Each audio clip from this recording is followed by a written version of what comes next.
Primeira questão, então, é da UFJF. Uma paciente de 15 anos dá entrada no pronto atendimento com queixas de fraqueza e febre, né? Sintomatologia é muito importante, tá?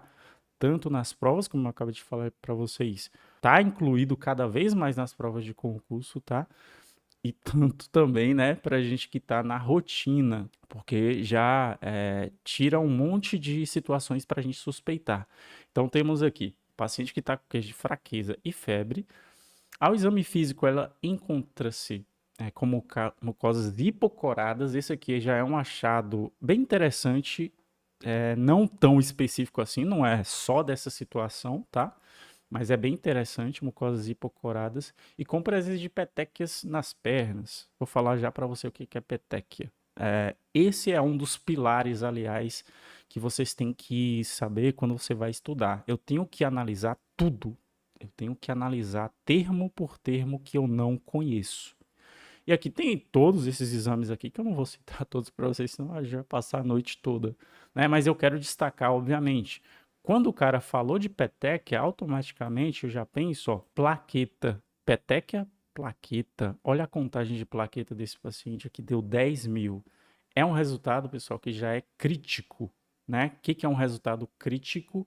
É um resultado que o paciente ele sofre risco de sequelas e, obviamente, chegar a óbito, né? Então, esse tipo de resultado aqui, no caso das plaquetas desse paciente aqui, a gente já tem que notificar a equipe médica, porque esse paciente, por exemplo, aqui ele pode sangrar até chegar a óbito, né? É um valor muito baixo de plaqueta. Já vi até menos, já vi 3 mil. Deixa eu ver o que mais que a gente pode relatar aqui. Ó, isso aqui é muito importante. Foi relatado a presença de esquizócito, esferócito e hemácia com policromatofilia. Presença de 10 eritroblastos para cada 100 leucócitos contados. Pessoal, toda essa galera aqui, ela tá muito, mas muito ligada a uma condição, a um tipo de anemia. Você se lembra que anemia que é essa aqui? Que anemia que a gente suspeita com esses achados aqui na lâmina? Esquizócito, esferócito, hemácia com policromasia. É um tipo de anemia o quê? Hemolítica, ainda mais com eritroblasto. Por que esse eritroblasto está aqui? Porque a medula, ela está trabalhando rápido e ela está tendo que produzir muito. Então ela joga célula jovem na circulação, né? Então, eritroblasto por isso, além disso, a policromasia. Esquizócito é fragmento de hemácia, então essa hemácia está sendo destruída por algum mecanismo, eu ainda não sei qual. E esferócito também, mesma coisa. Então, viu policromasia, viu esferócito, esquizócito, né? Presença de células jovens da série das hemácias ali na circulação, opa, provavelmente anemia hemolítica. E além aqui a gente teve um teste complementar também, que são os reticulócitos, né? O reticulócito, ele tem a coloração especial dele, que é com azul de cresil brilhante. Valor de referência, olha isso aqui, pessoal, de 0,5 a 2 e deu 22. Então tem muito reticulócito, por isso que eu estou vendo policromasia, por isso que eu estou vendo eritroblasto. E aí vem um teste de coagulação, todo mundo normal, todo mundo dentro da normalidade. E aqui eu tenho marcadores de lesão. Creatinina, não, né? Tá normal. E LDH tá muito alto, né? Tem questão aqui sobre LDH. Outra dica para você. LDH é um marcador de lesão, ele não é específico. O valor de referência dele aqui pra gente é 190 unidades, né? Aqui deu 1950. Então alguma coisa realmente está sendo destruída de forma exacerbada. O que está sendo destruído? Hemácia, porque a gente já viu ali que tem muitos outros achados que já tiram essa dúvida para a gente, né? Então fizemos aqui essa leitura total, tá? Já conseguimos tirar daqui muito conhecimento. E por fim aqui, pessoal, já ia me passando, atividade da Adam TS13. Meu Deus do céu, o que é Adam TS13? Já adianto para você. É uma enzima muito importante, né? Cícero que está aqui no chat, já comentou aqui a suspeita dele. É PPT ou é CHU? síndrome hemolítica urêmica, né? Essa ADAM-TS13, pessoal, a atividade dela que está baixa, né? O valor esperado é maior que 10%, deu 2%. Então, essa enzima não está trabalhando direito. Alguma coisa está acontecendo. Vamos ver aqui, então, já as opções, né? Antes, coloquei claro para você. Temos aqui, ó. Primeira coisa, você não sabe o que é petequia, são os sinaizinhos aqui, ó, de cor arroxeada, de cor avermelhada, que aparece na pele das pessoas que tem algum problema, pessoal, com plaqueta, né? Qualquer tipo de trauma, sei lá, encostei aqui na parede, na cadeira, essa pessoa aqui, ela pode ter um extravasamento de sangue, né? Tá passando sangue pela parede dos vasos sanguíneos dela. E por isso que aparecem essas manchinhas pequenas, certo? Isso aqui que a gente chama de petequia, é muito comum em alguns tipos de púrpura. Aliás, a palavra púrpura está muito ligada a essa condição aqui também. E só para a gente não confundir, tem um outro termo, um outro sintoma, um outro achado, que é a equimose, né? Olha a diferença, olha o tamanho da peteca, são pintinhas ali, até parece picada de inseto. E a equimose é essa mancha grandona aqui de sangue, realmente não está tendo extravasamento. E até tem uma dica para vocês. Toda vez, geralmente, né, não pode ser tão taxativo assim, mas geralmente petequia realmente está associada a problema de plaqueta. Equimose geralmente está relacionado com problemas na coagulação. E aí, para quem não se lembra, né, citei essa galera toda aqui de novo, né? Só para a gente relembrar a morfologia deles, ó, eu tenho aqui eritroblasto, eu tenho aqui policromasia, eu tenho aqui esquizócito, eu tenho aqui esferócito. Então, só para relembrar ali realmente a morfologia deles. E novamente aqui destacado, não sei por que está destacado aqui essa atividade da Adam TS13. Então, agora sim, ó, meu gato aí já derrubou o teclado aqui. Agora sim entramos na patologia, entramos nas opções. A letra A, você não precisa voltar lá na questão, né? Eu trouxe aqui para você. Os dados laboratoriais sugerem um caso de púrpura trombocitopênica trombótica. Pessoal, essa aqui já é a nossa resposta. É realmente uma PTT, mas eu tenho que saber por que que é PTT. Por que que é PTT? Me fala aí por que que é PTT. Primeiro, é um dos grandes personagens dessa patologia realmente, né? Eu tenho aqui, ó, a ADAM-TS13, eu não falei para vocês que é uma enzima, né? Essa enzima aqui, pessoal, o papel dela, olha, Cícero já falou ali de novo, né? A ADAM-TS13 pode ser indicativo de PTT, realmente, Cícero, é isso aí, show de bola. Então, essa ADAM-TS13 aqui, pessoal, a função dela é clivar, cortar, quebrar os multímeros de von Willebrand. Que é isso? Quem é esse cara aí? Já jogou no Flamengo, essas coisas? Não. Não tem nada a ver, pessoal. O fator de von Willebrand, que eu quis representar aqui para você, ele é um fator muito importante também para o processo de coagulação. Se a gente se lembrar lá da hemostasia primária, esse fator de von Willebrand aqui, ele tá ligado à adesão das plaquetas no endotélio, lembra disso? Né? Para a gente formar ali o trombo que é firme, né? Sem esse fator aqui, essa plaqueta ela não consegue grudar direito no endotélio, né? Então, a função dessa enzima é clivar, quebrar, cortar esse fator de von Willebrand. Ó, o que ela está fazendo aqui? Quebrando, cortando, bonitinho, né? E aí, se ela não fizer isso, o que acontece? Eu acabei de falar para vocês que o fator de von Willebrand está envolvido com adesão à agregação plaquetária, né? E é isso que acontece, pessoal. Ó, eu tenho aqui a ADAM-TS13. Nesse caso aqui, ela vai estar deficiente. Toda vez que eu falar deficiente, imagine que ela tá com atividade ruim, ela não está trabalhando direito ou ela está sendo destruída. Então, o que vai acontecer? Opa, a Adam TS13 até mudou de cor aqui, né? Ela não vai cortar o fator de os multímeros de von Willebrand. O que vai acontecer? Isso aqui é como se fosse uma paixão das plaquetas, né, pessoal? E é exatamente isso que vai acontecer. A plaqueta vai aqui e vai agregar esses multímeros de von Willebrand. Olha o que que aconteceu? Grudou as plaquetinhas aqui.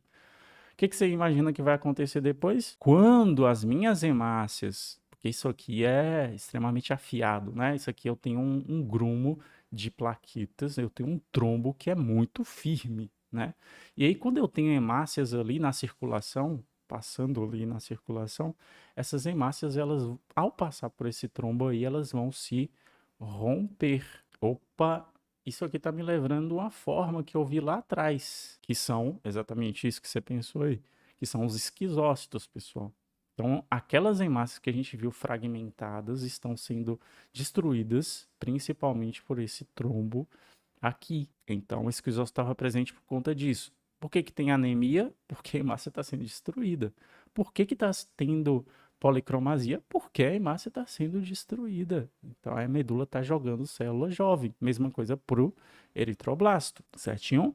Então, descobrimos por que que a gente tinha toda aquela galera ali no esfregaço sanguíneo, né? Porque também o paciente ele tinha petequias. Por quê? Ó, a plaqueta está sendo usada toda aqui, sem necessidade nenhuma, né? Isso aqui não vai adiantar, não vai servir de nada pra gente. Sabe o que pode acontecer também?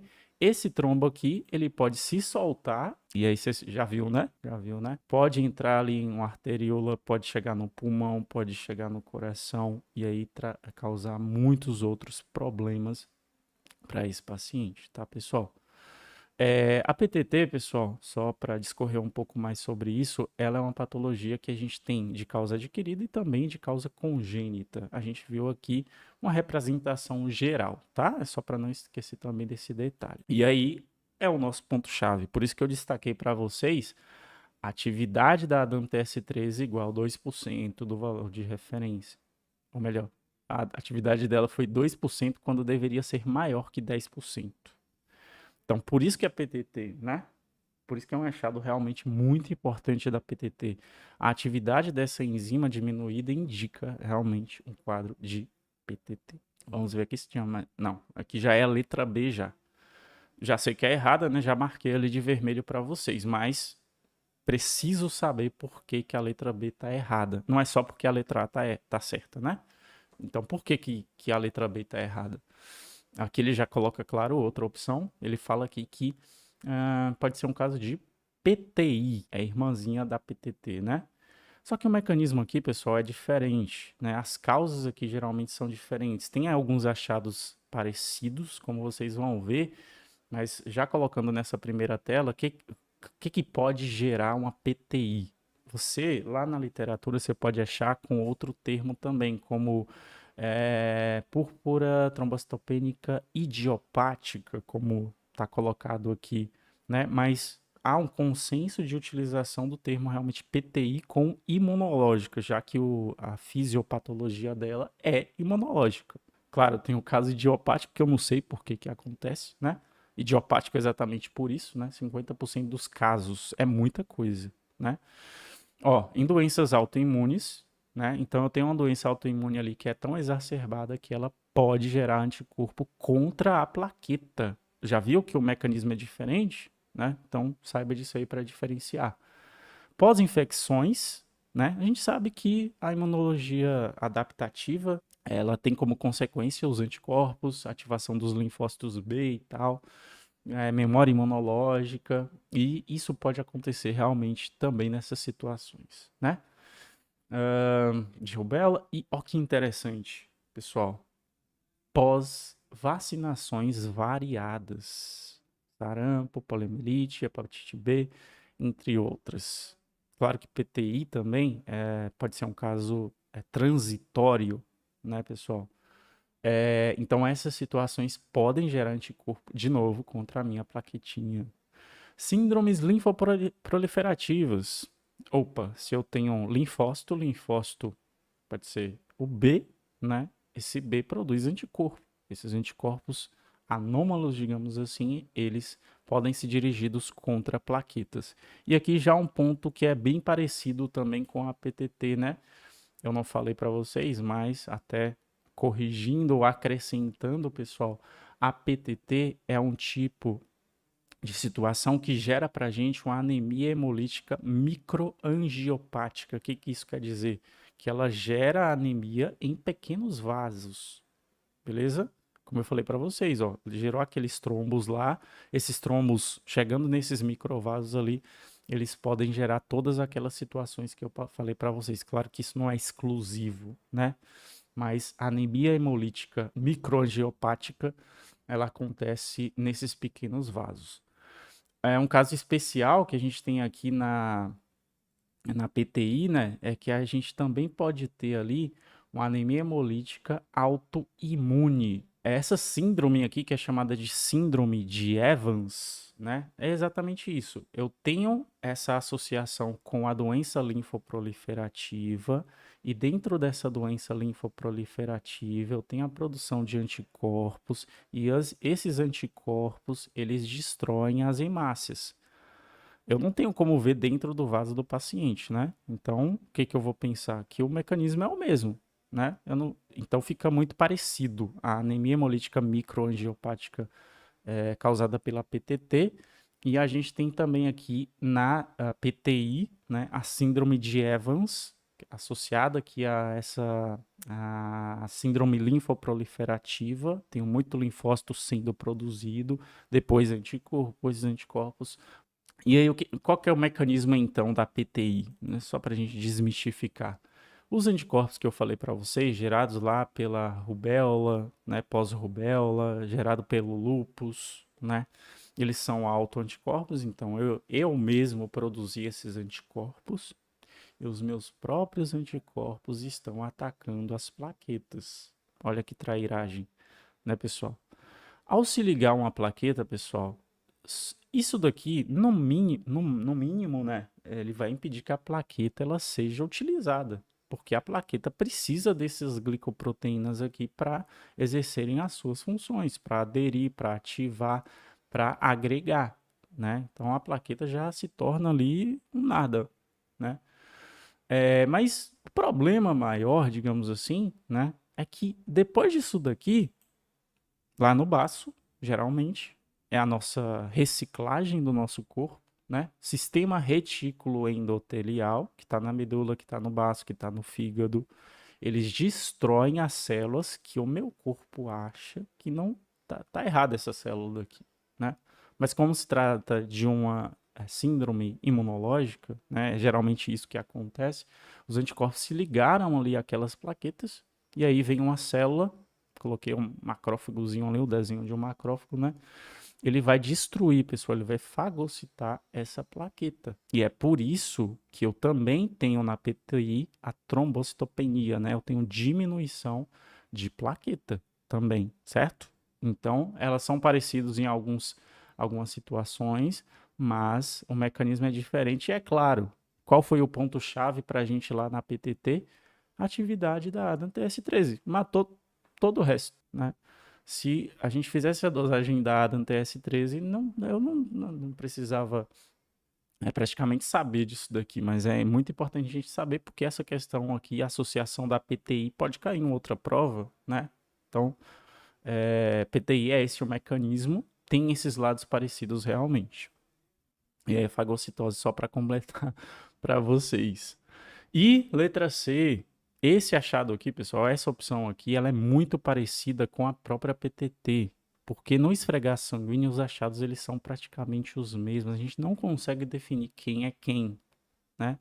Aqui a gente tem um caso, né, a citação aqui de síndrome hemolítica urêmica ou SHU. O mecanismo, claro que ele é diferente, né? Mas os achados, vocês até vão reconhecer umas passagens aqui da PTT. Ó, geralmente essa situação ocorre em crianças, né? Por uma infecção da Escherichia coli. E aí tem um subtipo dela bem específico, né? Essas bactérias, elas geram uma toxina, que é a Shigamili, né? Essa toxina, pessoal, principalmente no rim, por isso que problemas renais, quando a gente tem síndrome hemolítica urêmica, ela é muito comum, né? De novo, principalmente em crianças. O que que essa toxina aqui fez com os microvasos lá dos rins? Tá lesando, pessoal. Tá lesando. que vai acontecer quando tem lesão no vaso? A plaqueta, ela vai tentar controlar aquele dano que está sendo gerado ali. Está sangrando, está causando dano, né? E aí, de novo, quem que vai aparecer aqui? As nossas hemácias, porque é um fluxo sanguíneo. E acontece a mesma coisa que a gente viu lá na PTT, gerando ali os esquizócitos. Mesma coisa eu vou ver lá a medula mandando para circulação, também hemácias jovens, também eritroblasto, pode aparecer esferócito. Aí as duas, tanto o PTT quanto o CHU, elas são causas de anemia hemolítica microangiopática, né? Pequenos vasos, microangiopática. Aí da mesma forma, pessoal, a gente vai ter a anemia, né? E trombocitopenia. A trombocitopenia porque essas plaquetas estão agregando ali demais, elas estão sendo consumidas e além disso, a anemia também, porque a hemácia está sendo destruída, certo? Sem nenhuma dúvida sobre isso aí, mas percebam que o mecanismo é diferente. Beleza? E de novo, a Adam TS13 é o que salva todo mundo. Letra D. Provável quadro de anemia hemolítica intracorpuscular. Vocês já tinham ouvido esses termos? Anemia hemolítica intracorpuscular ou anemia hemolítica extracorpuscular? Tem essa classificação realmente, mas realmente na rotina não é muito utilizado, né? O que ele quer dizer com anemia hemolítica intracorpuscular? Esse tipo de anemia, pessoal, são as anemias por defeito da própria hemácia. Eu não tenho nenhum fator externo, né? Eu não tenho um agregado de plaqueta ali que formou um trombo que quando a hemácia passa, destrói ela, né? Não é esse o caso. O defeito já está na hemácia, já veio de fábrica. E aí, como exemplo, ó, a gente tem os eliptócitos, que é defeito de quê? De membrana, na eliptocitose hereditária. Eu tenho aqui o drepanócito, que é defeito de quê? De hemoglobina. É uma hemoglobinopatia, que faz com que a hemácia ela fique mais rígida, não consiga passar ali pelos pequenos vasos, cause a vasooclusão. O vaso reconhece que é uma hemácia defeituosa, vai lá e destrói, né? Então, defeito da hemácia. Além do esferócito também, mesma coisa aqui do eliptócito, só a morfologia que é diferente, a gente também tem a esferocitose hereditária. E extracorpuscular é exatamente o que a gente acabou de ver aqui na PTT, né? Então tá errada só por conta disso. Também a gente poderia ter duas respostas certas. Se ele falasse que era extracorpuscular, também estava certo, pessoal. Por quê? Porque aquele mecanismo que a gente viu lá de destruição na PTT, né, era um agente externo, não era um defeito da hemácia. E só dando aqui para vocês outros exemplos, né? Eu tenho anticorpo, que a gente acabou de ver também lá na PTI, mas relacionado à plaqueta, claro, né? Então eu tenho anticorpo que se liga à hemácia e vem uma célula e fagocita essa hemácia e destrói essa hemácia. Eu posso ter essa anemia hemolítica também por medicamentos, né?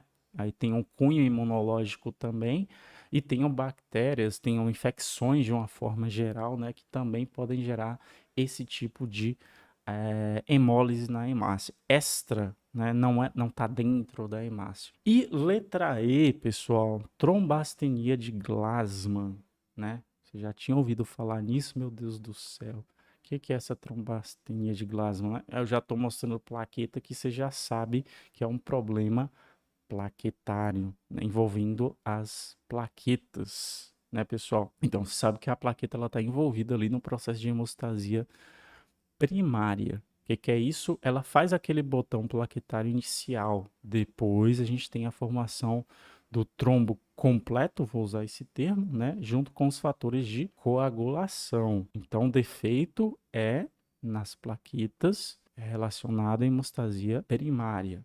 Por que que isso acontece? Vamos ver. Ó, exemplo aqui para vocês. E aqui já vai envolver uma glicoproteína muito importante, né? Essas daqui que eu quis demonstrar para vocês, elas se chamam, pessoal, 2B3A. Essas glicoproteínas têm muito desses nomes aqui compostos, né? Como se fosse um João Paulo, um Paulo Vinícius, é tudo nome aqui composto. Então essa glicoproteína aqui se chama 2B3A. Qual que é a função dela? Aí é que está o ponto-chave. Essa glicoproteína, pessoal, ela funciona como se fosse uma ponte. Uma ponte não, é um receptor para o fibrinogênio.